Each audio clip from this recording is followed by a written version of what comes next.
നമുക്കറിയാം പാകിസ്ഥാൻ സൈന്യത്തിന് ഇത് വലിയൊരു തിരിച്ചടിയാണ്. അവരെ സംബന്ധിച്ചുള്ള ഇത് വലിയൊരു നാണക്കേടാണ്. അപ്പോൾ പണ്ടും പാകിസ്ഥാൻ സൈന്യം ഇങ്ങനത്തെ ഒരു അവസ്ഥ വരുമ്പോൾ അവർ എന്തും ചെയ്യാൻ മടിക്കാത്ത ഒരു രീതിയാണ്. അതിന് വലിയൊരു ഇമ്പാക്റ്റ് ഉണ്ട്. കാരണം നമ്മൾ ചെയ്യുന്ന ഓരോ കാര്യങ്ങളും പാകിസ്ഥാൻ്റെ ISI വളരെ കെയർഫുള്ളായിട്ട് അവർ നോക്കിക്കൊണ്ടിരിക്കുകയാണ്. അപ്പോൾ നമ്മൾ ചെയ്യുന്ന ഒരു കാര്യം പിടിച്ചിട്ടായിരിക്കും അവർ ആ രാജ്യത്തിന് നമ്മുടെ രാജ്യത്തിന് അഗെയിൻസ്റ്റായിട്ട് യൂസ് ചെയ്യാൻ നോക്കും. പഹൽഗാം ആക്രമണത്തിന് ശക്തമായി ഇന്ത്യ ഇന്നലെ പ്രതികരിച്ചിരിക്കുകയാണ്. അപ്പോൾ നമ്മുടെ നാട്ടിലെ ജനങ്ങളൊന്നും അടുത്ത കാലത്തൊന്നും ഇത്തരം പ്രതിസന്ധികളോ അവർക്ക് ഇതിനെക്കുറിച്ചോ അറിയുന്നില്ല. എന്താണ് അങ്ങയുടെ സേവനം അനുസരിച്ച് നമ്മുടെ ജനങ്ങളോട് ഒന്ന് പറയാനുള്ളത്? തീർച്ചയായിട്ടും നമ്മുടെ രാജ്യം ഇന്ന് ഒറ്റക്കെട്ടായിട്ട് പെഹൽഗാം ഭീകരവാദത്തിൻ്റെ ആ ഒരു ആക്ഷൻ്റെ അഗെയിൻസ്റ്റായിട്ട് നമ്മൾ ഒറ്റക്കെട്ടായിട്ട് നിന്ന് ഒരു മറുപടി കൊടുത്തൊരു സമയമാണ് ഓപ്പറേഷൻ സിന്ദൂറിലൂടെ. അപ്പം തീർച്ചയായിട്ടും സൈന്യം ചെയ്യേണ്ട കാര്യങ്ങൾ സൈന്യം കൃത്യമായിട്ട് ചെയ്തു. അതുപോലെ തന്നെ പാകിസ്ഥാന് ഉള്ളിൽ ചെന്നാണ് നമ്മൾ സ്ട്രൈക്ക് ചെയ്തേക്കുന്നത്. പാകിസ്ഥാൻ്റെ ടെറർ ക്യാമ്പ്സിൽ നമ്മൾ സ്ട്രൈക്ക് ചെയ്തു. അപ്പം നമ്മളൊരു വ്യക്തമായിട്ടുള്ളൊരു മെസ്സേജാണ് പാകിസ്ഥാനിലേക്ക് കൊടുത്തിരിക്കുന്നത്. പക്ഷേ നമുക്കറിയാം പാകിസ്ഥാൻ സൈന്യത്തിന് ഇത് വലിയൊരു തിരിച്ചടിയാണ്. അവരെ സംബന്ധിച്ചുള്ള ഇത് വലിയൊരു നാണക്കേടാണ്. അപ്പോൾ പണ്ടും പാകിസ്ഥാൻ സൈന്യം ഇങ്ങനത്തെ ഒരു അവസ്ഥ വരുമ്പോൾ അവർ എന്തും ചെയ്യാൻ മടിക്കാത്ത ഒരു രീതിയാണ്. അപ്പോൾ തീർച്ചയായിട്ടും അവരെന്തെങ്കിലും ഒരു റിറ്റാലിയേഷൻ ചെയ്യാനുള്ള സാധ്യത ഉണ്ട്.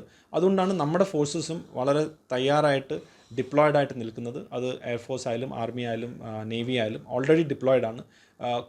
കറക്റ്റായിട്ട് എല്ലാ രീതിയിലും റെഡിയാണ്. അപ്പോൾ അങ്ങനെ ഒരു അവസ്ഥയിൽ ആണ് നമ്മൾ ഓരോ പൗരന്മാർക്കും ഓരോ ഡ്യൂട്ടി ഉണ്ട്. അതിനകത്ത് ഏറ്റവും ഫസ്റ്റായിട്ടുള്ള ഡ്യൂട്ടി എന്ന് വെച്ച് കഴിഞ്ഞാൽ ഇന്നത്തെ ഈ സോഷ്യൽ മീഡിയ കാലത്ത് നമ്മൾ ഫേക്കായിട്ടുള്ള ന്യൂസും ഫേക്കായിട്ടുള്ള എന്തെങ്കിലും ഇതൊക്കെ ഷെയർ ചെയ്യുകയോ അല്ലെങ്കിൽ അങ്ങനത്തെ ഉള്ള രീതിയിലേക്ക് ചെയ്യാതിരിക്കണം. കാരണം അതിന് വലിയൊരു ഇമ്പാക്റ്റ് ഉണ്ട്. കാരണം നമ്മൾ ചെയ്യുന്ന ഓരോ കാര്യങ്ങളും പാകിസ്ഥാൻ്റെ ISI വളരെ കെയർഫുള്ളായിട്ട് അവർ നോക്കിക്കൊണ്ടിരിക്കുകയാണ്. അപ്പോൾ നമ്മൾ ചെയ്യുന്ന ഒരു കാര്യം പിടിച്ചിട്ടായിരിക്കും അവർ ആ രാജ്യത്തിന് നമ്മുടെ രാജ്യത്തിന് അഗെയിൻസ്റ്റായിട്ട് യൂസ് ചെയ്യാൻ നോക്കുന്നത്. അപ്പോൾ സോഷ്യൽ മീഡിയ വളരെ യൂസ് ചെയ്യുന്നവർ നമ്മൾ അറിയുന്ന ന്യൂസാണോ എന്താണോ അതിൻ്റെ കറക്റ്റ് ഒത്തൻറ്റിസിറ്റി വെച്ചിട്ട് മാത്രമേ നമ്മൾ ഷെയർ ചെയ്യൂ. മറ്റു കാര്യങ്ങൾ കമൻസൊക്കെ ഇടുമ്പം ഒന്ന് ശ്രദ്ധിക്കണം എന്നുള്ളതാണ് ഒന്ന്. രണ്ടാമതായിട്ട് ഞാൻ നേരത്തെ പറഞ്ഞ പോലെ പാകിസ്ഥാൻ ഒരു യുക്തിയിൽ പ്രവർത്തിക്കുന്ന രാജ്യമല്ല, പ്രത്യേകിച്ച് അവരുടെ സൈന്യം.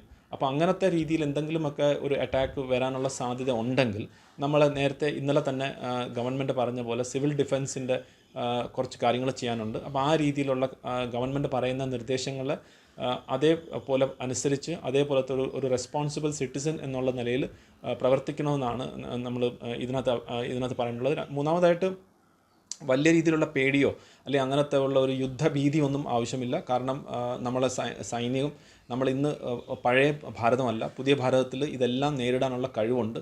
അപ്പം ഈ ഒരു കൊടുങ്കാറ്റ് ഇപ്പം ഭാരതം അൺലീഷ് ചെയ്തിരിക്കുന്ന ഈ കൊടുങ്കാറ്റ് അതിൻ്റെ പരിണാമം വെച്ച് പാകിസ്ഥാൻ ഇനി വലിയ രീതിയിൽ ഒന്നും ചെയ്യാൻ സാധ്യത കുറവാണ്. പക്ഷേ തീർച്ചയായിട്ടും അവരെന്തെങ്കിലും ചെയ്യാതിരിക്കത്തില്ല. പക്ഷേ അതിന് നമ്മൾ മറുപടി കൊടുക്കും.